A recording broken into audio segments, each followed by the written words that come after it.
किसान नेता राकेश टिकैत ने न्यूज 18 से बातचीत की। इस दौरान उन्होंने कहा कि यूपी में 2.5 महीने तक हिंदू, मुस्लिम और जिन्ना रहेंगे। नेता राकेश टिकैत राजस्थान के दौरे पर हैं और राजस्थान में खेत देख रहे हैं और खेतों में कैसी फसल हो रही है और किसानों की जो फसल कैसी होगी और आगामी, क्योंकि 5 राज्यों के चुनाव भी हैं, उस पर भी हम इनसे चर्चा करेंगे। और क्योंकि धरातल के ये नेता हैं और पिछले जब दिल्ली के सीमाओं पर जब आंदोलन हुआ तब से ये काफ़ी फेमस भी हो गए और हम इनसे बात करते हैं। सर, आप राजस्थान में आए हो, राजस्थान की स्थिति पहली बात तो कैसी है किसानों की? देखो, राजस्थान में सबसे बड़ी दिक्कत क्या है कि पानी कम है यहाँ पे, और पानी कम होने से फसलें भी कम यहाँ पे होती है।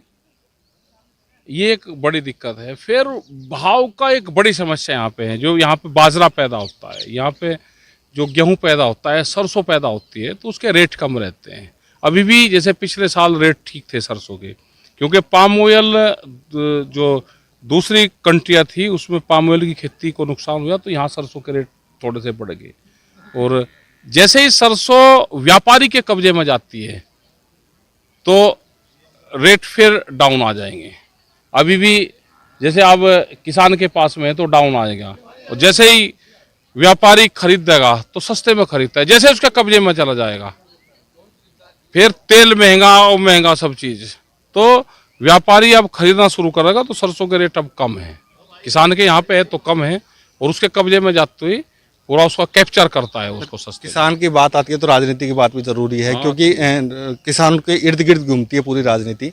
5 राज्यों के चुनाव हैं, आपको क्या लगता है कि जो चुनाव हैं उनमें किस पार्टी का यूपी में रहेगा? क्योंकि यूपी में भी आप कई बार जा कर रहे हो। हमें नहीं जानकारी, हम तो नॉन पॉलिटिकल हुए हैं। कौन लड़ेगा? चुनाव लड़ रहे सभी लोग, अपना ठीक लड़ रहे। और हिंदू, मुस्लिम और जिन्ना 2.5 महीने के लिए उत्तर प्रदेश में हैं, और वो कितने अपनी का भूमिका निभाएंगे। अगर उसके प्रवचन ठीक रहेंगे तो बीजेपी को लाभ हो जाएगा, और उसके प्रवचन कमजोर हो गए तो भाई दूसरों को लाभ हो जाएगा। लेकिन 2.5 महीने के अज्ञातवास में अभी वे हैं वहां पे, हिंदू, मुस्लिम, जिन्ना। वे 15 मार्च तक उत्तर प्रदेश में रहेंगे। आपके क्लास पे रह के गए हैं काफी किसान, और वो क्लास जो आप वोट में जाएंगे, वोट देने जाएंगे, तो आपकी क्लास में क्या सीख कर गए हैं? वो सब सीख कर गए, सब सिखा दिया उनको। अगर 13 महीने की किसान की जो ट्रेनिंग वहां पे हुई, अगर उसके बाद में भी उनको फिर कुछ बताना पड़ा, तो इसका मतलब वहां पे जो वो ट्रेनिंग हुई तो वह कच्ची ट्रेनिंग हुई। उनको सब ट्रेनिंग शुदा लोग हैं।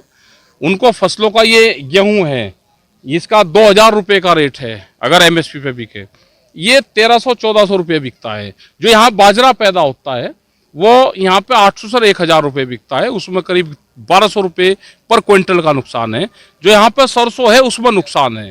अगर एमएसपी गारंटी कानून देश में बन जाए तो सीधा किसानों को 40% का प्रॉफिट किसानों को होगा। सर, पंजाब की बात करें, क्योंकि पंजाब सबसे ज्यादा जुड़ा आपसे आंदोलन में, और पंजाब के जो किसान संगठन है वो ये कह रहे हैं कि हम चुनाव लड़ेंगे। तो वो काफी संगठन मिलके चुनाव लड़ रहे हैं, तो क्या लगता है कि उनके एक तो क्या कामना करोगे उनके लिए, क्या वो सफल हो या नहीं हो? हम नहीं कोई करते। हमने कहा कि वे 4 महीने की छुट्टी पे गए हैं, तुम वहां किसी के लिए कोई कामना नहीं करते। उनको लगता है कि हम चुनाव लड़ लें, तो चुनाव लड़ना और वोट देना सबका मौलिक अधिकार है, तो हम किसी के मौलिक अधिकारों पर हम कोई आनंद नहीं करते। लेकिन वे जब तक उसमें हैं, अभी वो संयुक्त मोर्चे का हिस्सा नहीं है, और कोई हिस्सा नहीं है तो हमको कोई किसी के ऊपर भी कटाक्ष करने का कोई अधिकार हमारा नहीं। आपने क्लास में ये नहीं सिखाया था कि भाई जाके चुनाव लड़ो? नहीं, ये मौलिक अधिकार मानता है, सबको चुनाव में जाना चाहिए, अपनी वोट डालनी चाहिए। लेकिन ये है कि किसान संगठन चुनाव में नहीं जा रहे, संयुक्त मोर्चा चुनाव में नहीं है। आपकी विचारधारा का कोई व्यक्ति यदि पंजाब या यूपी में चुनाव लड़ता है तो क्या उसका प्रचार करने? नहीं, हम किसी का प्रचार नहीं करेंगे। हमारी विचारधारा तो ये है, ये हमारी विचारधारा है। जो बच्चे हैं ये हैं, ये हमारी विचारधारा है। हमारी विचारधारा तो सड़क की है।